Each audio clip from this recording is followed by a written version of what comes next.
ప్రజల యొక్క హక్కుల కోసం కొట్లాడే పెద్దలు హరగోపాల్ గారికి వీళ్ళందరినీ కూడా ఈరోజు ఈ కార్యక్రమానికి ఆహ్వానించి ఇంత పెద్ద కార్యక్రమాన్ని ఏర్పాటు చేసినందుకు మిమ్మల్ని అందరినీ మనస్ఫూర్తిగా అభినందిస్తున్నా. మిత్రులారా, పాలమూరు బిడ్డగా తెలంగాణ రాష్ట్ర రెండవ ముఖ్యమంత్రిగా ఈరోజు 150 సంవత్సరాలు పూర్తి చేసుకున్న మొగిలిగిద్ద పాఠశాలను ఆధునీకరించడానికి ఈ కార్యక్రమంలో పాల్గొనడం ఇది నాకు ఒక గొప్ప గౌరవం అని చెప్పి నేను ఈ సందర్భంగా తెలియజేస్తున్నా.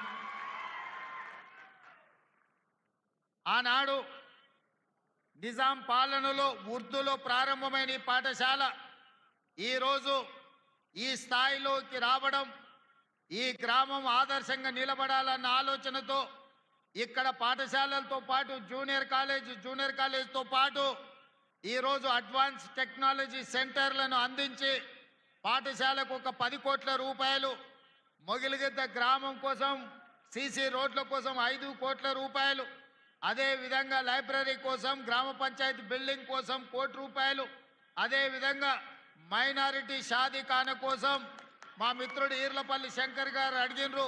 తప్పకుండా వాటిని కూడా మంజూరు చేసి మొగిలిగిద్ద గ్రామాన్ని అభివృద్ధి చేసే బాధ్యత ఈరోజు తెలంగాణ రాష్ట్ర ప్రభుత్వం తీసుకుంటుంది. విద్యకు సంబంధించి ప్రభుత్వం చేపడుతున్న కార్యక్రమాలను ఇంతకుముందే పాఠశాలలో విద్యార్థులతో నేను పంచుకోవడం జరిగింది. నేను ఒకే మాట చెప్పదలుచుకున్నా.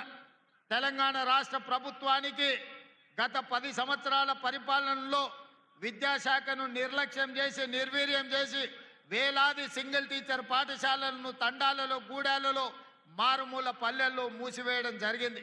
యూనివర్సిటీ వైస్ ఛాన్సలర్లు కానీ, అధ్యాపకులను కానీ, ప్రొఫెసర్లను కానీ, అసోసియేట్ అసిస్టెంట్ ప్రొఫెసర్లను కానీ నియమించకపోవడం వల్ల ఈరోజు కాకతీయ, ఉస్మానియా లాంటి యూనివర్సిటీలు ప్రతిష్ట కోల్పోయి ఈరోజు విద్యకు పేదలు దూరమయ్యే పరిస్థితి వచ్చింది. అందుకే మన ప్రభుత్వం ప్రజాపాలన వచ్చినెంబడే విద్య మీద పెట్టేది ఖర్చు కాదు, విద్య మీద పెట్టేది పెట్టుబడి. ఈ దేశ భవిష్యత్తు తరగతి గదుల్లోనే ఉంది.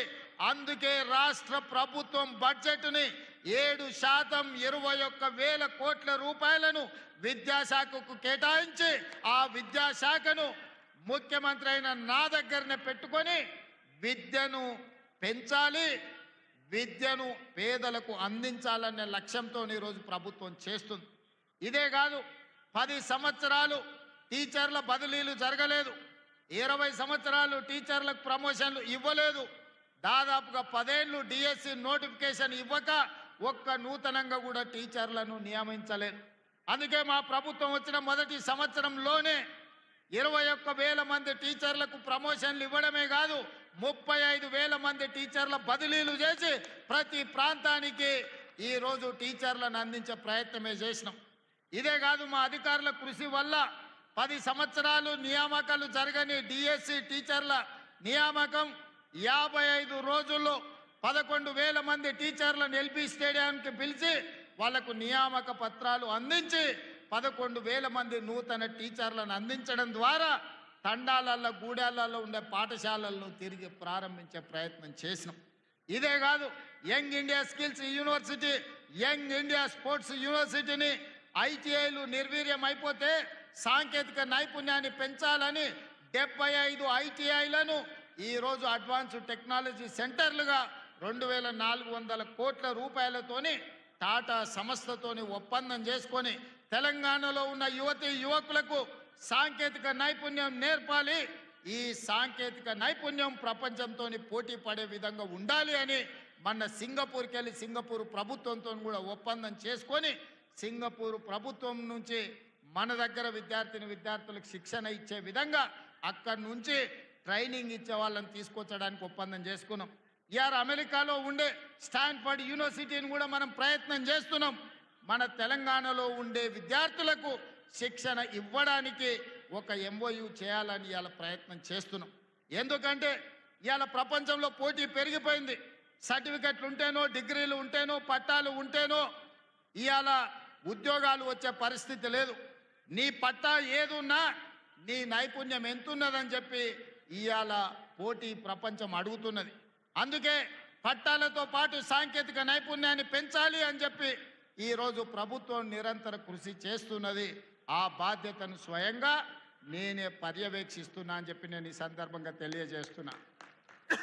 ఇదే కాదు, తెలంగాణకు వెన్నెముక రైతులు. ఆ రైతులకు ఆనాటి ప్రభుత్వం, నేను హరగోపాల్ గారిని అనుమతి అడుగుతున్నా, అక్కడ విద్యార్థులు కేవలం ప్రభుత్వ కార్యక్రమాలే మాట్లాడినా. ఇక్కడ ఉన్నదంతా మా పార్టీ కార్యకర్తలు, నాయకులు, రైతులు ఉన్నారు. కాబట్టి కొన్ని రాజకీయపరమైన అంశాలు ఈ వేదిక మీద నేను ప్రస్తావించాల్సిన పరిస్థితి ఉన్నది. తమరి అన్నదా భావించొద్దు. ఎందుకంటే మా కార్యకర్తలు నిరుత్సాహంతో మళ్ళీ ఊరికి పోతారు నేను మాట్లాడకపోతే.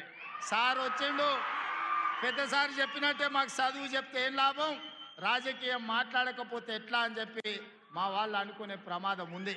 అందుకే కొన్ని రాజకీయపరమైన అంశాలు కూడా ఈ వేదిక మీద నుంచి ప్రస్తావించాల్సిన బాధ్యత నా మీద ఉన్నది.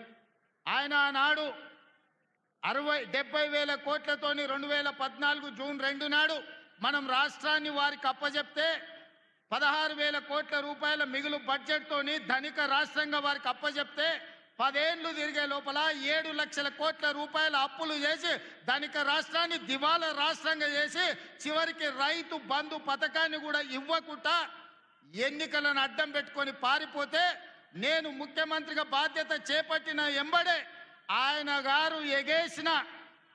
గారు ఎగ్గొట్టిన రైతు భరోసా పథకంలో 7,625 కోట్ల రూపాయలు 3 నెలల్లోనే 72 లక్షల రైతుల ఖాతాలో వేసి ఎగ్గొట్టి పారిపోయిన ఆయన కాదు, ఇప్పుడు బాధ్యత తీసుకున్న మీ సోదరుడు మీ రైతు భరోసా పథకాన్ని అమలు చేస్తా అని ముఖ్యమంత్రిగా అధికారం చేపట్టిన 3 నెలల్లోనే రైతు భరోసా పథకం రైతు ఖాతాలో వేసిన.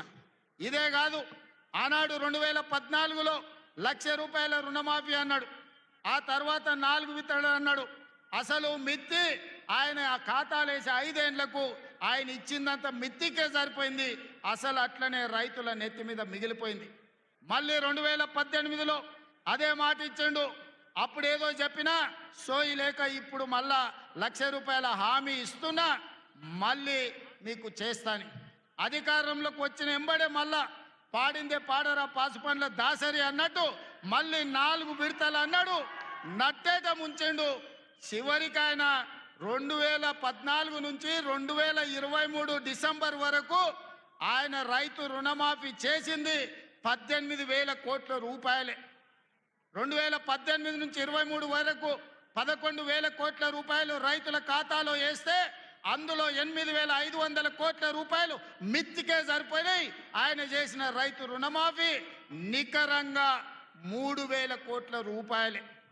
కానీ మీ సోదరుడిగా, మీ బిడ్డగా, పాలమూరు బిడ్డగా, నల్లమల్ల అడవులో నుంచి వచ్చిన నేను ఒక రైతు బిడ్డగా 2 లక్షల రూపాయల రైతు రుణమాఫీ చేస్తా అని సరిగ్గా 60 రోజుల్లో 25,50,000 మంది రైతులకు 21,000 కోట్ల రూపాయలు 2 లక్షలు రుణమాఫీ చేసి ఇచ్చిన మాట నిలబెట్టుకొని మాట తప్పని మడమ తిప్పని పార్టీగా ఈరోజు 25,50,000 మంది రైతులకు 21,000 కోట్ల రూపాయల రైతు రుణమాఫీ చేసినాం. ఇవాళ రైతు రుణమాఫీ చేయలేదంటున్నాడు. నేను సూటిగా సవాలు విసురుతున్న చంద్రశేఖరరావు గారికి వేదిక మీద నుంచి, ఫామ్ హౌస్లో ఉండి వచ్చిన వాళ్ళకి జోలి చెప్పుడు కాదు, అసెంబ్లీకి రా, లెక్కలు చెప్తా. ఏ ఊర్లో, ఏ తండాలో, ఏ గూడెంలో ఏ రైతుకి ఎంత రుణమాఫీ చేసిందో 25,50,000 మంది రైతుల వివరాలు శాసనసభలో పెడతా. 21,000 కోట్ల రూపాయలు ఎవరి ఖాతాలో వేసినో నేను లెక్క చెప్తా. నీకు చిత్తశుద్ధి, నీకు నిజాయితీ ఉంటే రా, వచ్చే అసెంబ్లీలో నువ్వు మాట్లాడు, అడుగు.